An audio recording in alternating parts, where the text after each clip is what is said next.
right, hello, and welcome back to another episode of The Inside Track. My name is Anna Prop, and today we're going to be talking about my entire riding journey. And we're going to go really in depth into it. I don't know really why, just thought why not, So let's go ahead and get into it. It all started at Moss Beach Ranch. I was just a kid at summer camp, totally obsessed with horses. I rode Warrior first, a perfect gray pony, then Rusty, who was this grumpy old little pinto that made me question why I liked horses at all, and then there was Secretaria, a red mare named after Secretariat, and she was my favorite. After 3 summers of horse camp, I finally started taking lessons year-round with a Scottish trainer named Agnes. I rode her horse Hamilton, a sensitive Anglo-Arabian, Echo, a fun little tricolor paint mare, Scooby, an Arabian ex-stallion, and Spartacus, a massive 17-hand chestnut thoroughbred gelding. Spartacus was the first horse I really wanted to compete seriously with. Before our first horse show together, I actually remember whispering to him, "I don't care what we do tomorrow or how we do it, I just want to have fun with you." And we ended up winning Grand Champion and getting a headline in the local newspaper. But like everything in horses, things unfortunately changed. Agnes had to stop teaching and I started riding with another trainer, Lisa, and that's when I met Mac. Mac was everything. He was my heart horse. He was sweet, he was gentle, not super brave, but he tried so hard. We showed a little bit together and even made it to the state fair. My family tried to buy him, but his vetting showed some things that didn't line up with what I wanted in the future. Letting him go was gut-wrenching. That's when my mom, dad, and grandma pushed me to try out for the Red Barn IA team at Stanford. I was nervous, but ended up making the team.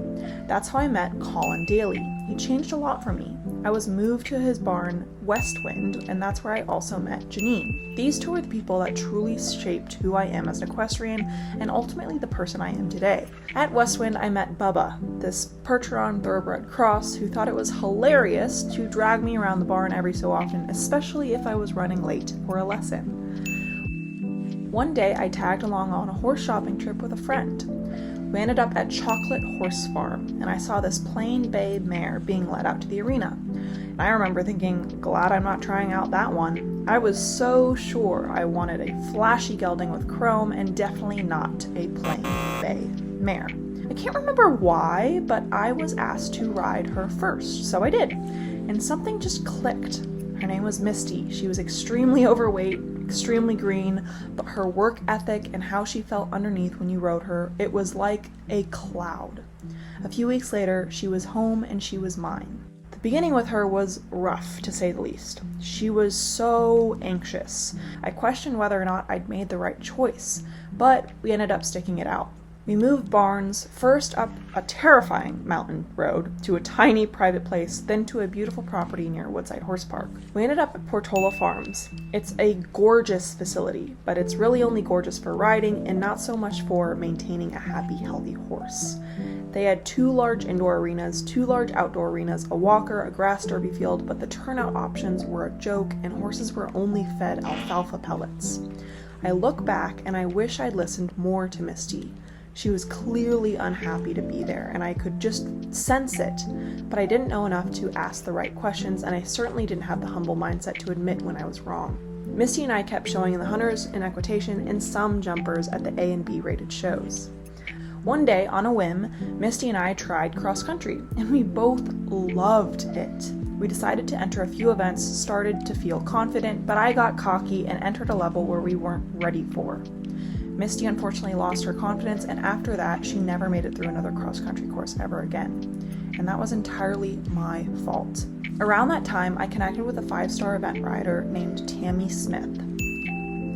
I needed something to do that summer before I went to college, and she offered me a working student position. So I packed my things and I moved down to her barn in Temecula. That job was no joke. We were up at 5 a.m. working until almost 8 p.m. every single day. I was working so hard every day that I barely had time to take pictures for memory purposes. I dropped 30 pounds that summer just from sheer physical work. But I learned more in those months than I had in years. That job really sparked what it meant to be disciplined in your work and what it meant to have a true work ethic. Then came college. I went to Savannah College of Art and Design, and I unfortunately could not bring Misty. We made the hard choice to sell her to the sweet family who had been leasing her. I started college as an equine studies major and swore I wouldn't join the IHSA team. I was just so burnt out after a summer of especially hard work. But my mom and my roommate convinced me to at least try, and I successfully made the team. That first year was chaos. Riding for the team, riding for classes, studying, homework, walking to and from dorms to classes, horse shows almost every single weekend, conditioning workouts at 5 a.m. and yoga at 7 p.m. And trigger warning here, somewhere in that mess, I developed an eating disorder. Everything in my life felt so out of balance, and controlling food gave me a false sense of stability. In the summers, I'd go home and work for some trainers in the Bay Area, as well as Colin and Janine. I'd ride, groom, braid, teach, catch ride at horse shows, literally do anything and everything with horses. One summer, I got to ride a horse named Roman, a stunning dark bay thoroughbred. He made me feel like I could do anything, honestly. He ended up having some health issues, unfortunately, and was eventually retired and actually ended up passing away in an absolute freak pasture accident. I graduated a year early so I could move to Rochester, New York with my boyfriend, who is now my husband, for his Navy career. That meant I graduated in 2020. Yeah, you can imagine how that went. I had just finished packing my bags to go to the regional finals in hopes of starting the process of qualifying for IHSA Nationals, but everything was canceled. I cried for the entire night. I ended up moving back to California, and I finished college on Zoom. And that spring, I got my 2 dogs, Rue and Blue, 2 husky puppies that just kept me sane throughout this entire crazy time. Then, my husband and I had to move from California to Rochester, New York. I got a job teaching at JLD Equine. I built a long list of students, 60 kids a week, and I started working with some client horses as well. Eventually, I bought Beckham, a cute little off-the-track thoroughbred with the best personality and work ethic. He's the exact type of thoroughbred as to why people love the breed so much. I trained him, brought him along, and ended up selling him to a perfect home a year and a half later.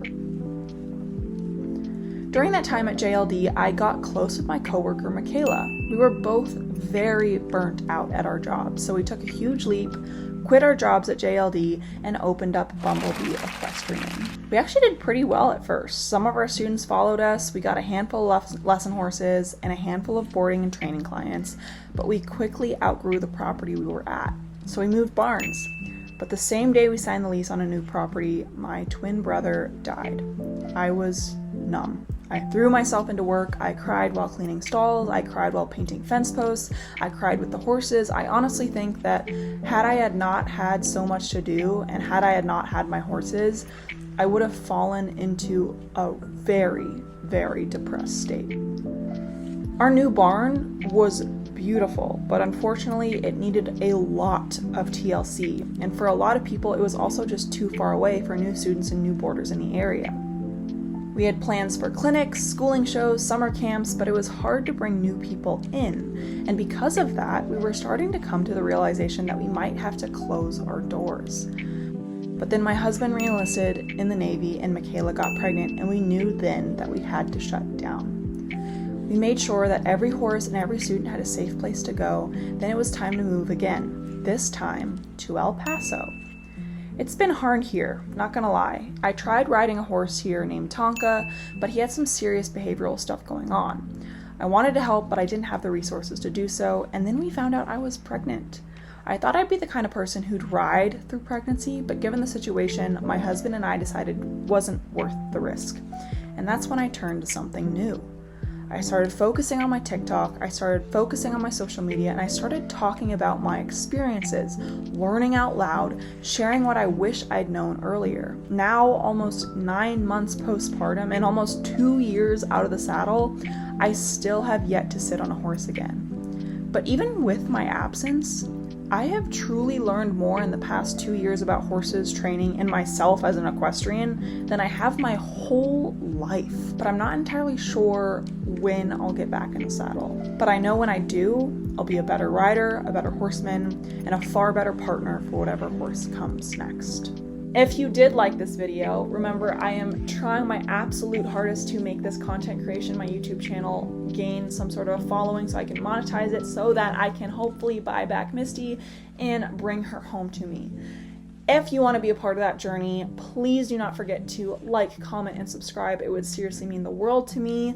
But with all that being said, I really hope you enjoyed this video, and I'll see you guys next time.